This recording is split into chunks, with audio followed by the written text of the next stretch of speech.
Welcome to the African Hub for Sustainable Creative Economies. My name is Avril Joffe. I'm with the School of Arts at the University of the Witwatersrand in the Cultural Policy and Management Department. And we've been running the South African Hub on film and digital technologies. And I'm here with one of our partners from Tshimologong Precinct. Her name is Lesley Williams. She's a CEO. And I want to hear from Lesley, welcome, about your journey into the sector and also tell us more about Tshimologong Precinct. Thank you, Avril. Maybe I'll start with my journey into the sector. I think I've been surrounded by creatives for most of my career in some way or form. My background is in social entrepreneurship, and I think I've been fascinated by the idea around arts for social change for quite a long time, and I've been participating in workshops, boot camps around that theme, seeing when how theatre is applied to stimulate thinking and behavior change in communities was particularly fascinating for me. As the founder of Impact Hub Johannesburg, I at some point decided to start running workshops for musicians, because I think I was just frustrated about like musicians in my life are always broke and always often seem to be having issues around, for me, what was basic financial literacy. And I started thinking about the commercialization of music and having like musicians think about the end user, seeing themselves as entrepreneur and taking their product to market. And in 2011, 2012, we ran quite a massive hackathon in partnership with British Council, looking at where and how technology can support the creative and cultural industries. So that was really, really my entryway. Fast forward to 2016, end of 2017, I became CEO of Tshimologong Precinct, but I'd already participated in Fakugezi Festival a few times already. Well, it was still kind of new, but the ones who had run, I've been a participant in some way or form. And the role of Tshimologong, first, it's really about looking at where and how we can create African world-leading digital entrepreneurs. You know, I don't think as being African, we should have a developmental mindset. We need to produce world-class technology, firstly solving local problems, but then also at the quality of international export and creating market access for entrepreneurs. And for me, lockdown really validated the need for our work. When we couldn't import solutions, we really needed to go out on our own. So that was a pain point in society, but at the same time, it was a growth opportunity for us and mainstreaming our work where others finally knew what we actually do.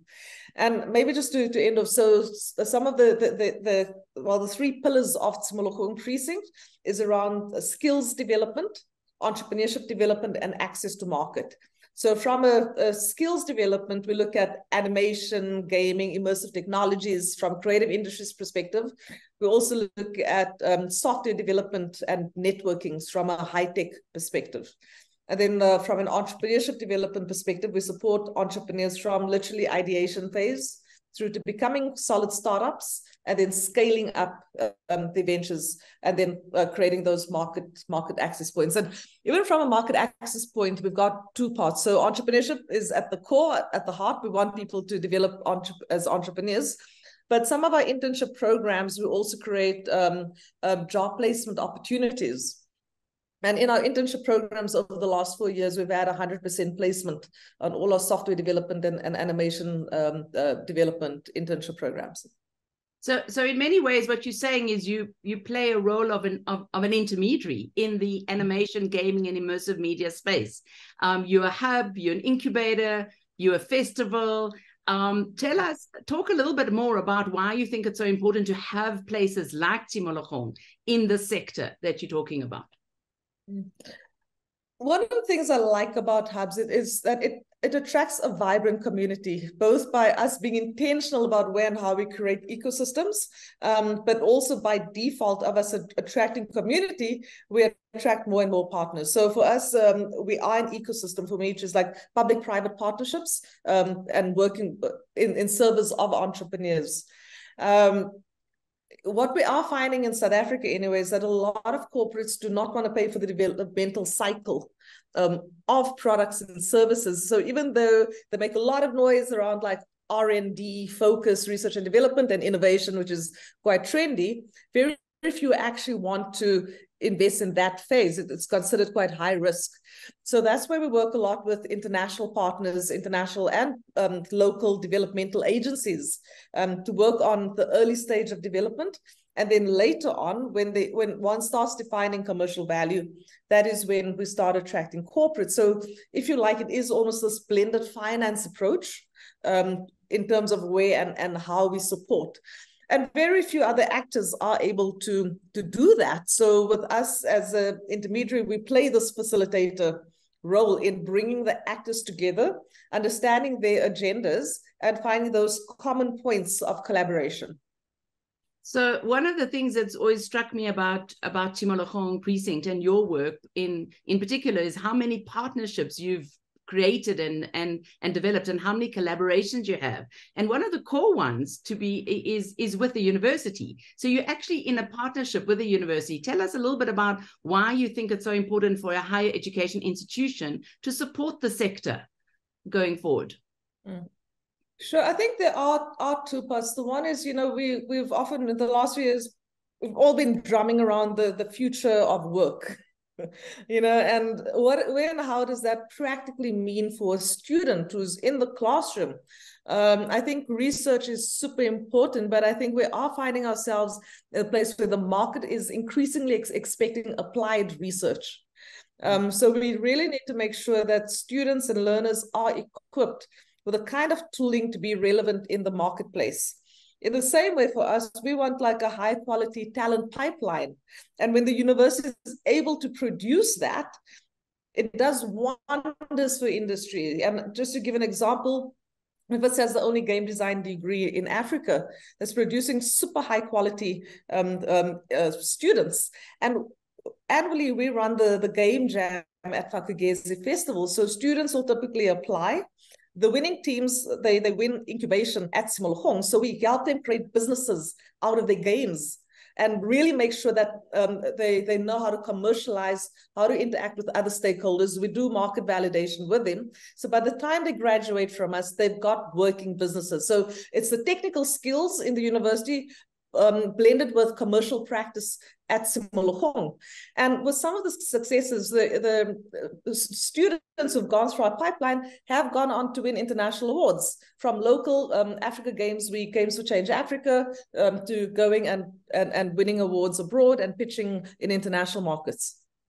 That's fantastic. So I was going to ask you, what are you most proud about in the work that you do at Tshimologong, and where do you see your future?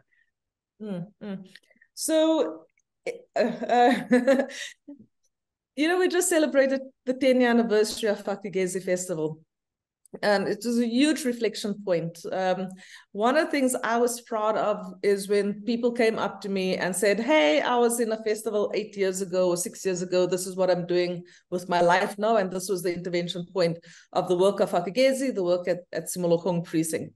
And the fact that these guys, the digital creatives have confidence to build businesses. I think, in South Africa, we have quite a leaky pipeline in animation, in gaming. So we're developing the talent in university. Many of them are through skills development programs, but they either go to other sectors or they move abroad because they don't perceive opportunity within the sector in which they studied or they would like to work.